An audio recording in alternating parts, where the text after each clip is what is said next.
What kind of diplomacy, JD, you are speaking about? What do you mean? I'm talking about the kind of diplomacy that's going to end the destruction of your country. Yes, but if you Mr. President, with respect, I think it's disrespectful for you to come into the Oval Office and try to litigate this in front of the American media. Right now, you guys are going around and forcing conscripts to the front lines because you have manpower problems. You should be thanking the President for trying to bring it into this conflict. Have you ever been to Ukraine? Did you say what problems we have? I have been to. Come once. I've actually watched and seen the stories, and I know what happens is you bring them on a propaganda tour, Mr. President. Do you disagree that you've had problems bringing people in your military? And do you think that it's respectful to come to the Oval Office of the United States of America and attack the administration that is trying to prevent the destruction of your country? A lot of questions. Let's start from the beginning. Sure. First of all, during the war, everybody has problems.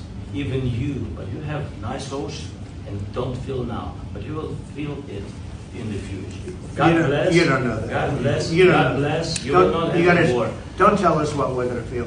We're trying to solve a problem. Don't tell us what we're going to feel. I'm not telling you. Because you're in no position to dictate that. That's exactly what you're doing. You're in no position to dictate what we're going to feel. We're going to feel very good. We're going to feel very good and very strong. You're right now not in a very good position. You've allowed yourself to be in a very bad position, and he happens to be right about it. From the very beginning of the war. You're not in a good position. You don't have the cards right now. With us, you start having cards. But right now, you don't. Yeah, you're playing cards. You're playing cards. You're gambling with the lives of millions of people. You're gambling with World War III. You're gambling with World War III.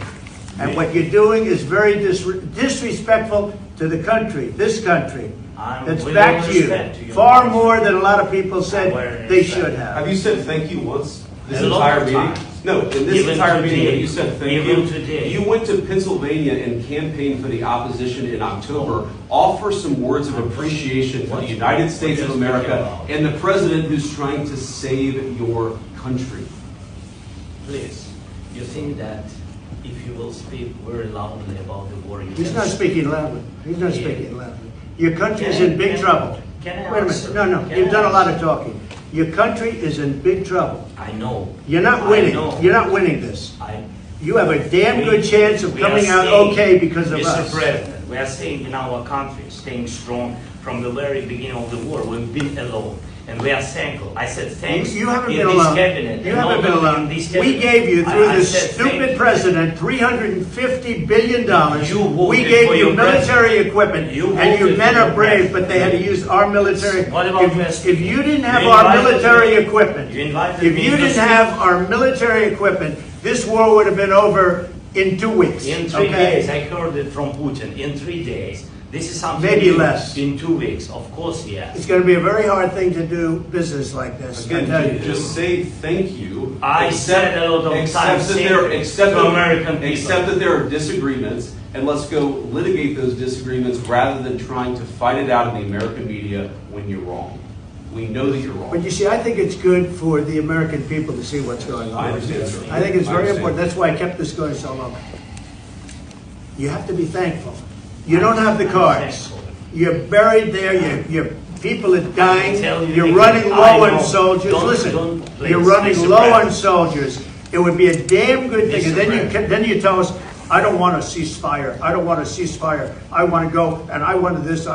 Look, if you could get a ceasefire right now, I tell you, you take it so the bullets stop flying and your men stop getting killed. Of course, we want to stop the war. But you're saying you don't want a ceasefire. I want a ceasefire because you'll get a ceasefire faster than an agreement. Ask our people about ceasefire, what they think. That wasn't with me. That wasn't with me.